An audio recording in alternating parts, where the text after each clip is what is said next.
Hey everybody, welcome back to the Hilltop Pillbox in Abbotsford, British Columbia, Canada. And for those of you who are keeping track of the fires in the south central British Columbia here, yeah, that's smoke, and we can't barely see into the valley. And usually we can see all the way to Mount Baker, which is about 20-25 miles away. And we can't even see across the valley. The smoke is really thick, and I know you don't have a reference for it, but pretty much everything past about 1.5 miles is we can't see. So yeah, I just thought I'd show you that before we begin the little session today. So if you think about it, say a prayer for those people fighting the fires, and there's some homes getting lost and whatnot. It's just not a good situation. It's so dry. So yeah, I just thought I'd give you that update there. Okay, so this video is going to be a series on the special abilities of the various nations, and we're going to start with the good old USSR, and they've got some pretty interesting things. First we're going to talk about is the factories and being able to move the factories. As you know, in World War II, the Russians moved most of their factories back behind the Urals and out of harm's way from German bombing and shelling from long-range guns and whatnot. And so the Germans were really unable to hinder Russian production. They were unable to stop the flow of oil out of the Caucasus, and unable to stop them just building tens of thousands of tanks and planes and munitions. And that's why Russia was able to push them back out a couple of years after they came in. So this game does a good job of mirroring that. So as you remember from the video, one of my first videos talking about the rail movement, you can see all the rail lines that sweep all around the map. You know that there are so many units that you can transport on rail lines. Now in Europe there's 4, okay, so you can transport any 4 units inside of Europe.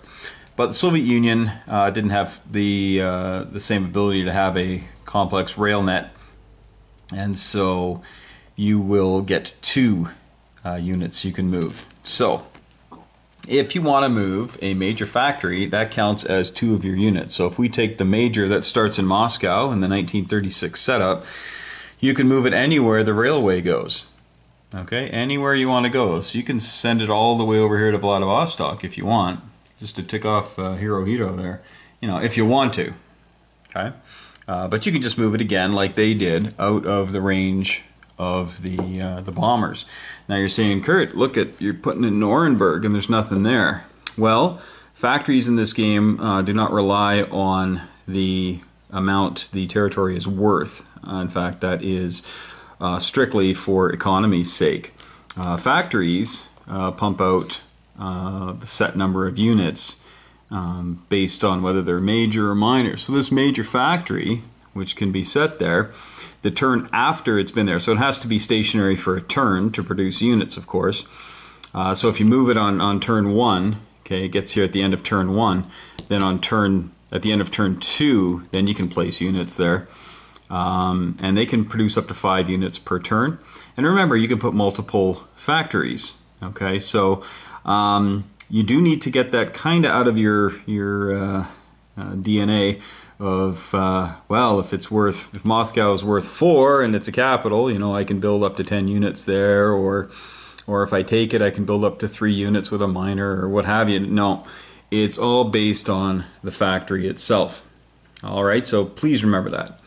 Then you have the minor factory, and if the minor factory gets bombed, you're sitting there thinking, boy, that's in range of the Luftwaffe, we want to move it. Well, you can pick it up and move it, but you gotta bring the damage with it. So here I brought a couple of damage tokens, and we're gonna move that. And we're gonna move it to northern Kazakhstan just because we can. Alright, now that only takes 1 movement point. So you could move 2 minor factories in a turn, but you do need to bring the damage with you. Alright, so that's moving your factories. Okay, you can only move inside your home territory, and that's important. So you can't take a factory from Moscow and if things are going well, move it over to Warsaw or something. You can't do that. All right. Okay. Alright, the next thing we're going to talk about is the Northern Sea Route. Now, as we can see, land stretches all the way to the roof of the world here on the map. But what they've done is they've put in a Northern Sea Route, and it's very simply this. Starting in Sea Zone 5 or 6, alright, any warship can move from here all the way to Sea Zone 7, which is the one right between America and the Siberian Peninsula, as it were. Okay, so that just takes all of its movement. It can't move any further after that, but there you have it. That's the Northern Sea Route, and only one naval unit per turn can do that. The USSR can also allow other navies to do that, so hey, why not? Just go ahead and take the Northern Sea Route and have fun with that. As it stands right now in the rules, it only says you can go from 5 and 6 over to 7. It doesn't say that the reverse is true. It's probably because of lack of port facilities there, but I'm not sure. But for right now, as it stands, and maybe there'll be an update to that, you can only go from 5-6 over to 7. Okay, we're going to get into one of the special units for the Soviet Union in this game, and that's Guards Infantry. And the Guards Infantry is just a little bit better of a unit. It has a +1 to its attack and defense, so it attacks at a 3, defends at a 5. So a much tougher nut to crack for the Wehrmacht coming in. And the way that happens is there's some chance to it. It's not an automatic thing. Okay, but we have these two guys defending against him or fighting against him attacking. So let's say, "Ura!" and they go rushing in, and we'll just say that they win. Now, if no one dies, there are no upgrades. Okay, you cannot upgrade your infantry to a guards unit if no one died.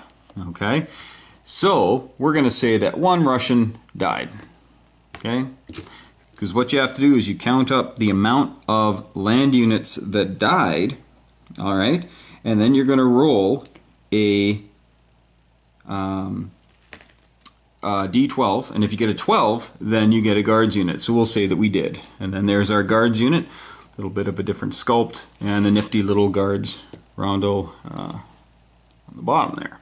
Okay, so again, you must have had losses. Okay, and you can roll 1d12 for each eligible infantry. So guards can only be advanced once, so if they're in the next battle, say they go and attack here and you know, lose some guys, but you can't upgrade a guard further. He just goes up +1 on his attack and defense. Okay, you got to roll a 12 on a d12, so you got your 8.5% chance, but hey, it's a chance and it's a neat little part of the game. Alright, the next thing we're going to talk about is the German surprise attack on the Soviet Union. So here we go with Barbarossa, and although it really wasn't a surprise attack, the Russians knew it was coming. They just weren't prepared for it, obviously. And so what happens here is the Germans will attack, and they get to sneak attack against anything that they fight. All German land and air units are +1 to their attack, like everything they bring. Okay, not naval units, mind you, so keep that in mind, but everything that fights in land and air is going to be a +1 to the attack, whereas everything on the receiving end of that attack is going to be -1, and that's right up and down the border. So similar to 1939, you probably want to back off as Russia when you sense that the Germans are loading up for bear. You might want to back off the frontier a little bit and let them have their fun against one infantry or something. But what happens as well sometimes in 39 is the Russians will build a large contingent, just off the back of the border here. So when the Germans come through, they have fun on the first round. The Germans can really lay into them on the second round. But here's the thing: on the turn that the Germans do their sneak attacks, so let's say they do this one and they win this battle. Okay, the Russians can only attack one territory. Okay, on that turn, because they're going to be in so much disarray. Communication lines are down. Everything's just terrible. They can only do one attack. All right, and here we have a bunch of tanks and men and such, and they can't get there because it's impassable. Okay, you can't get through as far as a combat move goes, and so you wouldn't even be able to get down here anyway. But even if you did, and there are Germans attacked here, and the Germans attacked here, and maybe there's Germans here and Germans up here, or where have you, maybe they're coming across in a big swath here, you just won't be able to push them back like you could in 1939. So just be ready for that. You can only reply in one territory. Alright, well, this is historical board gaming, so with historical things in play here, we must do a Scorched Earth policy. Now in 39, anybody can Scorched Earth. It's an optional rule, but we tend to use it where you can just get rid of any facilities that you figure you don't want the enemy getting their hands on. Alright, so in this game, the Scorched Earth is the purview of the Soviet Union only. So as we look at this, we see a big stack of German armor coming at the Ruskies. And on the beginning of their turn, you know, maybe they had a failed attack, or maybe they put all their eggs into one basket and all the eggs got cracked. I don't know. But there's nothing in Kiev. There's only a lone guy here in the Crimea. And they say, you know, there's nothing that we can get down there in time, and we can't protect it. And even if we did get down there, we just get totally wiped out. And remember, if Germany or if an enemy takes a major factory, it becomes a minor. Okay. So, you know, now you can only produce one unit, but still you've got an enemy using factories on your territory. Okay? And also a side note, should Russia lose this factory, it becomes a minor, but if they ever take the Crimea back, it reverts back to a major. Okay? Just a little side note there.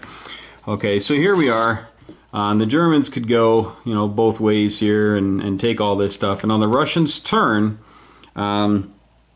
they are able to just absolutely get rid of things. This is during the combat phase. Okay, so on the combat phase, you do a little combat on your own stuff. So you could say, you know what, I don't want them getting this air base and major factory. Zorch it. That naval port is going to cause us grief, and a factory, of course. And they clear it out. Now, the really neat thing about this for the Russians is that, yeah, you can Scorched Earth it, but like I said previously, you can also rail that major out of there. So you don't have to kill it. But you can if you want. If you got other things you need to move on the rail lines, then you can just go ahead and fry that factory and deny it to the invading Germans. I know then that as the German player coming into the Soviet Union, I would have to be fully aware of that rule, and I would have to fully expect to never get my hands on a factory, an air base, or a naval base, or a shipyard. Anything that is considered a facility can just get absolutely destroyed by the Russians. So as Germany, expect to have nothing coming through. As Russia, be on your toes, and don't let the Germans grab stuff from you unawares. Well, I don't have the militia sculpt, but I just got this little guy painted red, and he's going to represent Soviet militia. And the thing with most militias, militia can't move. They just end up in your country. You build them where you need them, and they sit there and kind of wait for the inevitable. With the Russians, though, once they are at war, as soon as the USSR is at war with a major power, so they're not just declaring war on minor guys or what have you, so once they're basically at war with Germany or Japan or Italy, then they can build militia, and they can move one inside their own territory. So militia get to kind of fool around in the USSR, unlike other countries. Germans can do it as well. We'll talk about them on the German part of the video. Also, the first turn that the USSR is at war with a major power, okay, again, major power, all their land units, land combat units, are $1 less each. Okay, so all the men cost 2. Okay, so that's just important to know. Militia would then only cost 1. They typically cost 2. All their motorized, mechanized cost 3. And you guys can do the math, okay? Tanks cost 5. All right. So just make sure that you're aware of that as the Russians. That's a really good option to help cut down on you know, people just sweeping all over your territory. Just a few militia here and there. They're not real scary. Okay, they only defend at a 2 and attack at a 1. but they are, you know, they can, as a stack, absorb a lot of hits for you while your planes and maybe artillery and whatnot are shooting back. So don't discount the militia as being a very useful unit, and El Cheapo, especially the first time you get attacked by a major power. Okay, that's it for the Russians. We'll move on with our next country. One little extra note about the Scorched Earth policy. Should the Russians decide to do some Scorched Earth, so here we have the factory in Kiev and they can't afford to move it or what have you, but they're just going to Zorch it. Put a little marker in here, because you see Kiev is worth 3, alright? But because of the Scorched Earth, the first turn that it's taken, so if the Germans move in there, they can take the territory, but it doesn't give them any economy the first turn that it's taken. Okay, so Scorched Earth destroys the economy of the territory for 1 round. Very important. Alright, just moving on with a quick note on Communist China. Not a powerhouse in the game, but still an important role to play in the struggle versus the Japanese Imperial Army coming in here. Now, the Chinese start with just that single territory, Communist China. Okay, Chairman Mao and the boys are up there in the mountains. And they just save their shekels and try to place some guys, but they do have a special thing called recruitment. Now, recruitment is very simple. You look at the total number of territories that Communist China owns, and you roll a die. Okay, you roll your d12. So right now they own 3. If we roll a d12, and if it lands on a 1 or a 2, so any number less than the territories they own, they now have a choice. They can plant 1 free infantry or 2 militia. Okay, so that's what they can do. So obviously they're not going to grow by leaps and bounds when they just only have you know, a couple of territories. But if they can get up to more territories, they might be planting some free guys each turn. And remember, 1 infantry or 2 militia. Now, the Chinese also have a restraint that they can only place so many per territory. They can only place 3 units of any type in their territory, in each territory. So if the Chinese, let's say they build 3 in Communist China here, and they build 1 in Sichuan, and then they'll add another one, say, to Henan. Okay, so they've added 1 here and 1 here, and they've added 3 here. Okay, and then they roll, and let's say they get their 1, and they want to place 2 militia. Okay, so these 2 militia have some choices. They can both go in here, because we only placed 1, so that would be 3.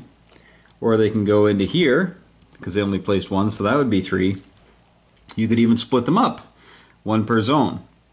But you could not put 1 in here, because we've already placed 3 in Communist China. Okay, just a little restraint there on that. There's also the warlords, and if you look up north here, you've got some warlords, and then you got another one down Yunnan. They have that blue symbol. And in the 1936 setup, the warlords, they stick to themselves. You know, they defend their territories and quite well, but they will not align with anybody if they're attacked by Communist China or the Kuomintang, the nationalist Chinese, Chiang Kai-shek's troops. They will not align with anyone, they'll just defend. But if Japan gets uppity and comes in there and starts attacking the warlords in their territories, then they will align with the Kuomintang, the nationalist Chinese. So Communist China kind of gets shut out there, kind of the bridesmaid on that one. But any of these warlords, there's another one down here in Guangxi. I am not saying these correctly. I can fairly much guarantee you. So you know, do the best I can. But that's Communist China. That's pretty much everything for them. But they can place anywhere in China. Okay, so that goes up to here. All this Chinese stuff, Tibet. Okay, and actually all the way down to Hanoi and Saigon in French Indochina. And then any of these territories they can place in, and they can place in Korea and in Manchuria, Jihol, all that area there they can place in. Obviously not in Mongolia, it's a foreign country, but anywhere in China they can place. So if the communist Chinese are having fun and there's lots of these communist symbols anywhere, they can place guys down there. Okay. You must have it at the start of the turn, of course. So you can't, take something and then plop 3 guys in it. All right.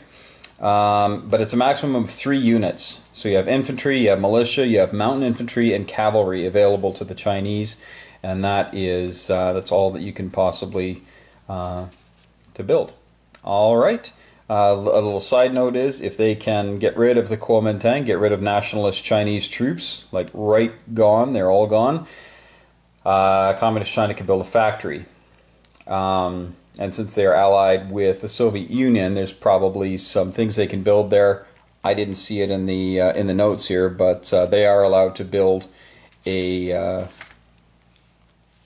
factory once all of the units are gone. And the factory lets you build 5 per territory, which would take that 3 unit limit off of the Chinese.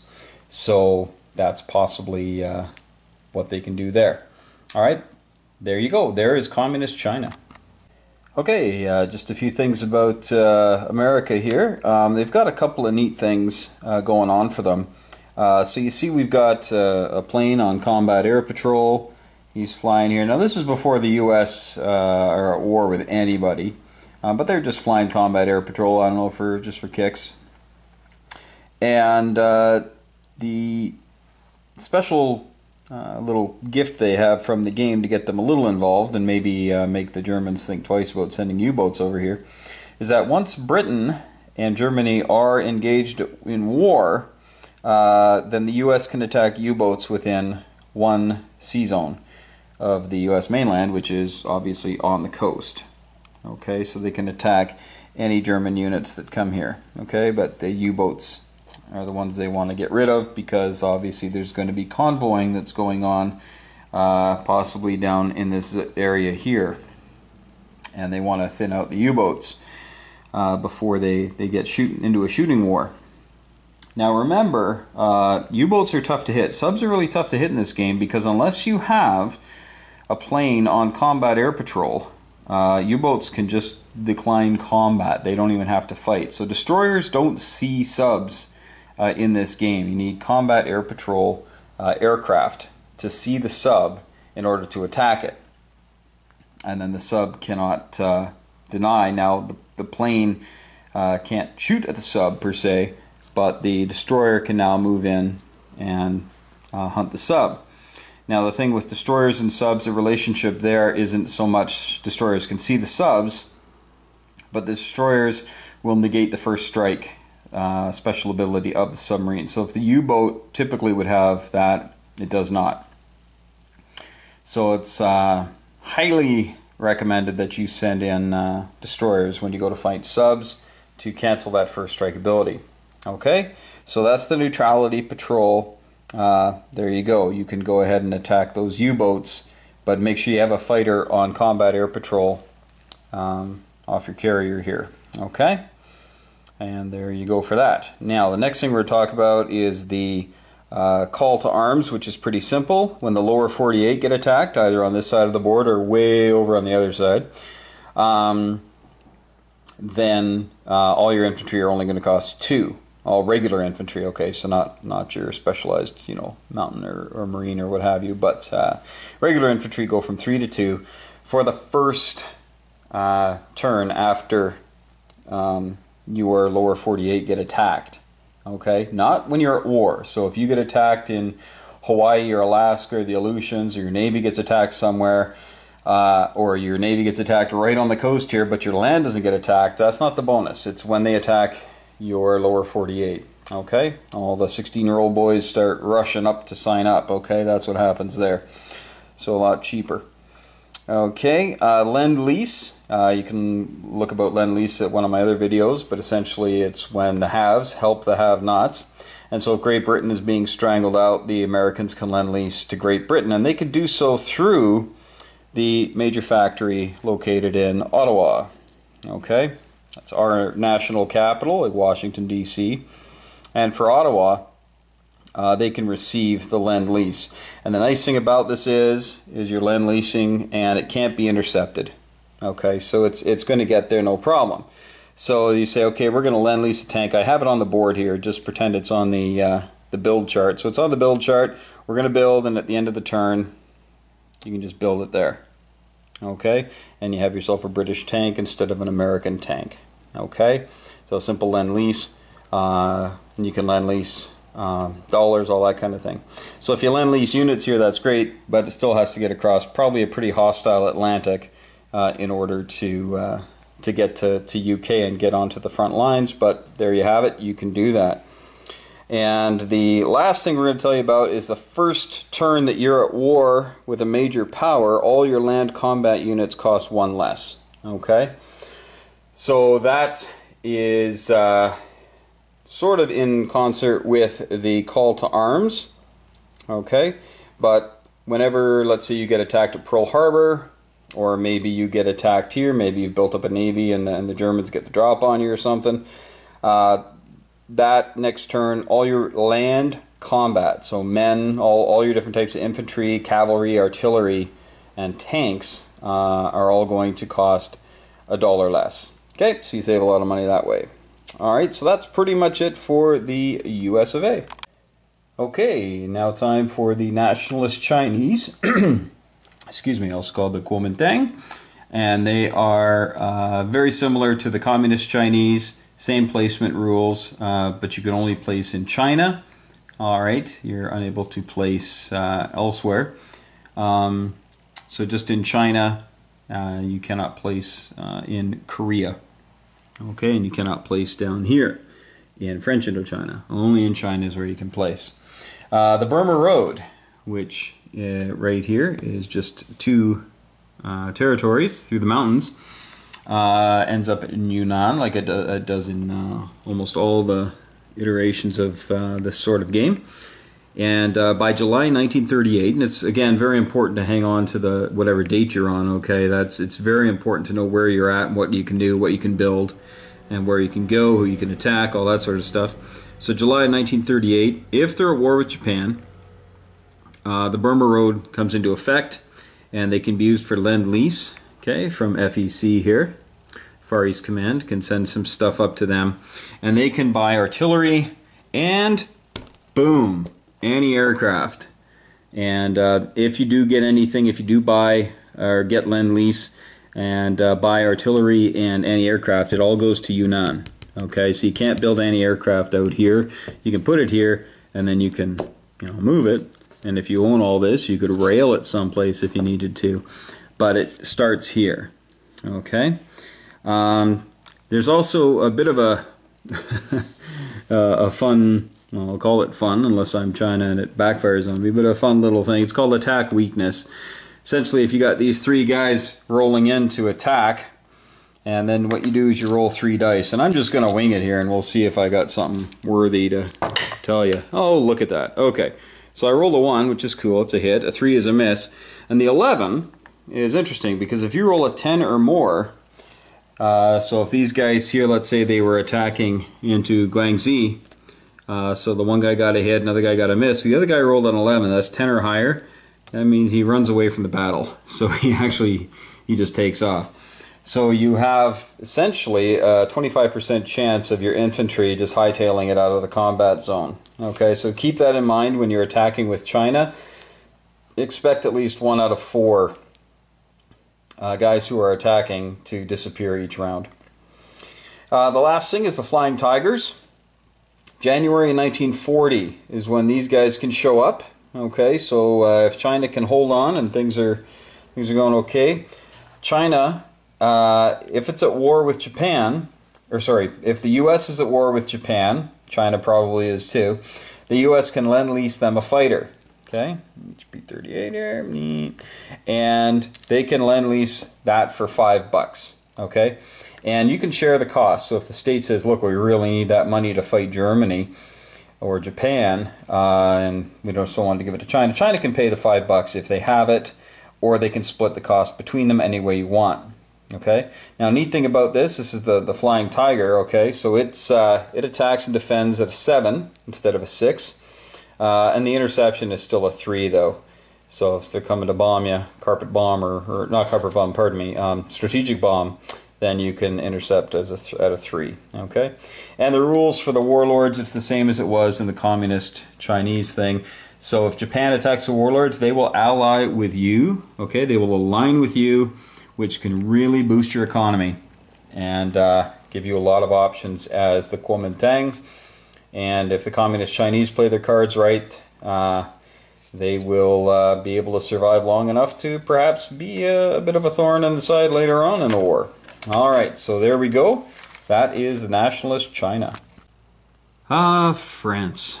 France in many games of World War II conflict are just the whipping boys of the Allies, and this game has tried to solve that a little bit. Now you can't turn it on its head and make them a power, because doing that kind of takes the historicity. Is that a real word? Anyway, takes it out of the game. But they did add something here that I really liked, but we're going to talk about a couple other things here first. And one is the infamous Maginot Line. Alright, so the Maginot Line here I've depicted with a couple of these big forts stacked on top of each other. And if there's an attack from the Germans from Munich into Lorraine, or Luxembourg into Lorraine, because the Germans can take Luxembourg, that is a different territory. If they try to do that, they've got to go through the Maginot Line. Now the Maginot Line gives a lot of help to the French, so it's probably not going to happen. But the Germans might say, "Hey, you know, screw it, we're going to go through anyway." But they do get all of the infantry will defend at a +3 on the first round. Okay, so you know, infantry defend at a 4 typically on a D12. And now they're going to defend at a 7, okay, for the first round. So if the French player is smart, going to bulk that up, okay? Got to bulk that up and really make it so that the Germans don't want to go through there. Now, some people playing might say, well, wait a second. If forts are that neat, and they're typically what they do is they add a +2, so they take you up to a 6. Despite one of my videos where I said it's a +1. That's the old 1939 rules. But in 1936 they are typically a +2 to the infantry. So you're thinking as France, hey, why not throw a fort on there and, you know, maybe start piling some infantry into there as well? Well, you could, except for the picky thing that Belgium is in fact neutral. And until Belgium is at war with Germany, you can't build forts on her border. That's just not cricket, as it were. So, you know, if Germany comes in and takes Belgium, there's a good chance they're going to be using their Lightning War second attack to come into Picardy and take care of that. So you might not even have a chance to build a fortress in Picardy, but if you do, there you go. You can build it once Belgium's at war. Okay? Also, should the Germans come through and attack and take all of this, we'll just grab these two Wehrmacht guys, so they take that. Now they can attack Lorraine and these forts do not enter into play. And if the Germans take Lorraine, then the forts are obviously destroyed. Okay, so that's the Maginot Line. And we talked about Belgium. Mobilization for the French. Now the French do not have a massive economy, and they're not going to be doing a lot of, you know, brusque things, as it were. But they can't even attack Germany or Italy. Okay, they cannot initiate war, and in fact, they cannot attack Germany or Italy in their territories of Germany and Italy. They can always defend. Okay, you can always go take back, you know, Marseille or Lorraine or Picardy. If it's taken, you can go and attack them, no repercussions. But if they take Picardy, let's say, if Germany comes in and takes Picardy, okay, the French can't use troops here to go take Munich. Okay, so if the Germans empty out Munich, you know, maybe they have a bunch of tanks or something, they go into Belgium, well, who knows? But let's say they've emptied out Munich, the French stationed in Lorraine, okay, cannot now move into Munich that turn. Okay, you can't do it. So German player, keep that in mind. You have a turn's grace, really, because the French are not mobilized for war. And that goes for Italy as well. So Italy, if you've got some designs on things and you're going to be taking all your troops out of Turin and maybe coming down to Africa or something, you don't have to worry about the French coming into Turin the turn that they're attacked. They have to wait one full round of gameplay before they can come into Turin. Okay? Now, here is the one rule that I really like as someone who's had to play France, you know, as part of the Allies, and you know, typically in most iterations of the game, France is a, like I say, just the whipping boy. Doesn't really do an awful lot. But in this game, there's a neat little thing. It's called French Colonial Infantry. And while you're building up, you know, a lot of people might be loading up Paris. We gotta hold Paris, gotta hold Paris. Okay, that's all fine and dandy, but you know it's all gonna die. Okay? Any World War II game worth its salt who wants to hang on to the historical accuracy, I mean, Paris is gonna die. And so the math just works out for that. So maybe instead of spending all of your money in the City of Lights, you might say, hey, we're gonna try some different areas here. We're gonna move around a little bit. And so with this rule of French Colonial Infantry, you are able to build infantry, as many as you want, in any colonies that have a point value. Okay? So if I want to maybe build one in Morocco, maybe a couple in Tunis, okay, I can do that. Now again, the French don't have a huge infrastructure, huge economy to be able to build tons and tons of guys, but you can spread the love around and you can cause some problems. So here we have Syria. You can throw a couple of guys in Syria. Okay, maybe you build these 3 guys and say, you know what, we're just going to help bulk up French Indochina here because Hanoi and Saigon both have point values. So you can build some French guys down there. And when's the last time we saw anybody be able to build anything for France over there? And just for kicks, Madagascar is worth one.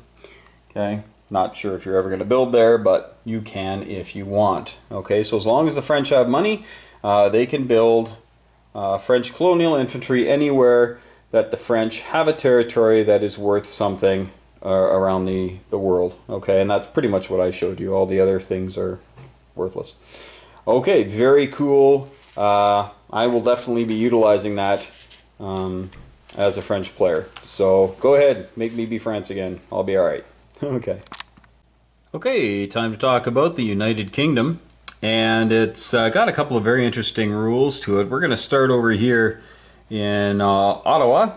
And Ottawa's factory has this nifty little thing that with the US's permission, the UK can build anything on the American sheet. So, if there are any units that the Americans are able to build that can't be built in England for whatever reason, they can build them in Ottawa.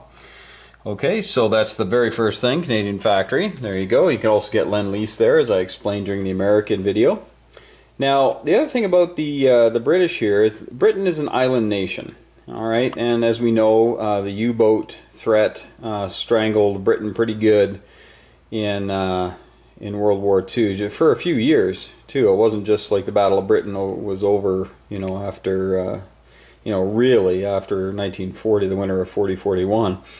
The North Atlantic U-boat scourge was something that was just dreadful, and there was a lot of men and material lost to the U-boats.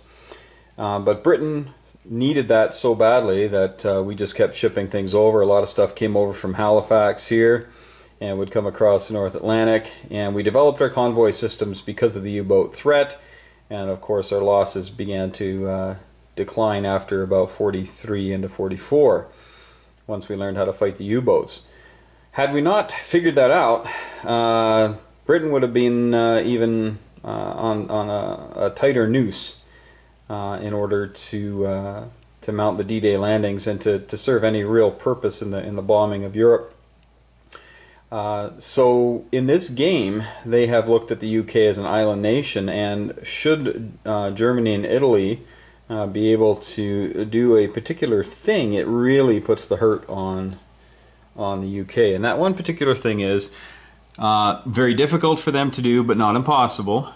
And it's to get 3 surface warships in every sea zone that has a naval port or shipyard.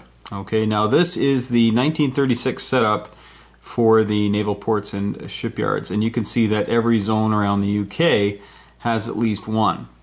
All right, but if Germany is able to, we've already started with 2 here, if they're able to get 3 warships into each zone, the UK gets cut off from everything overseas. So it could be having a whale of a time overseas, everything's going great, but if Germany can build 3 ships per, so that would be 15 warships surrounding the British Isles, that would cut off all help to Britain. So all their overseas money disappears, and all they're going to make is $10, because London is 6, Liverpool is 3, and Scotland is 1. Okay, so that's all they're going to make. Belfast here is just there, and it is the one with the naval port. Okay, so Britain could get choked out that way. So if the German player has the wherewithal to do it, that is definitely an option. Okay, and if that happens, if there are subs on convoy lines, like these 2 subs here in Sea Zone 48, and they're on the Gibraltar-London line, and they were out here convoying, that convoying becomes ineffectual, okay, because they're cutting off stuff that's not actually making it to port anyway. So if you're able to do this, as Germany and Italy, to blockade essentially the entire island, get your subs doing other things, because this has no more effect. Also with England, you have this fun thing called, well, it's just about the Dutch territories. So if Germany declares war on the Netherlands, which they will, and they take the Netherlands, as soon as they do that, the British player will take British roundels and put them on every Dutch territory. And there's a number of them. Okay, and some of them are worth something. Okay, Dutch Guyana is worth 1. Alright, and Lesser Antilles. Now those don't seem like a big deal, but we all know about the Money Islands. And instantly the UK gains all of this money. Okay, they have to, you know, probably defend it from the Japanese, but the UK gets this money. Okay, they that income is now going to be distributed by UK London as they see fit, so they can add it to Far East Command, ANZAC, or to UK London, okay, depending on who needs it most. Alright, now they're not as heavily weighted in this game as they are in other games, but the amount of money in this game is quite a bit less than it is in 1939 or in the Axis and Allies versions. Alright, so we've got 2, 4, 6, 8, $9 down here, which is pretty much what the UK makes from their home island. Alright, so make sure that if you, you know, if the Germans declare war on the Netherlands, get out your British roundels and start gobbling up this territory here, and then be prepared to defend it. Alright, yes, if you decide that you're going to give it to Far East Command, I'm just going to try to grab a Far East Command disc here. So let's say you're going to say, well, you know, they could really use some money from Sumatra. You can go ahead and do that. Okay, and then it's just a little bit more obvious for you when you're counting up your stuff. And if ANZAC gets it, you can switch out for an ANZAC any of these territories. Or even over there in South America with Dutch Guyana. Okay, you can give it to whomever you want. All right, so it's a little bit of a plus for the UK and for the Allies in general. Okay, so thanks to the Dutch for that. Remember, if you ain't Dutch, you ain't much. Oh, and one little note about the British special abilities. They are also a colonial kingdom, an empire, right? So they can build colonial infantry like the French can. And the French can build their colonial infantry anywhere in whatever kind of numbers they can afford. The British can only build 1 per territory that has a value.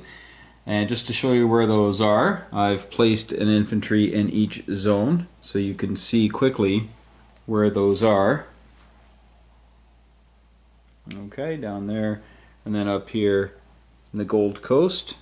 Alright, and then backing off and heading over here, there's some more that will typically have guys in them, but you can build in any of these zones because they all have a point value. Of course, you can build in Canada, but only in Eastern Canada, because in this map, the Western Canada is has no point value to it. Not to say it's worthless, but it has no point value. Okay, so I thought I'd let you know that about the British and their ability to build colonial infantry, which can, well, really help them out in a pinch, especially here if you don't have a factory and you need to bulk up some guys. There you go. And it's regular infantry is what these things are. They're not militia or anything. They're regular infantry. They can move, they can attack. Okay, all the stuff regular infantry can do. All right, there you go.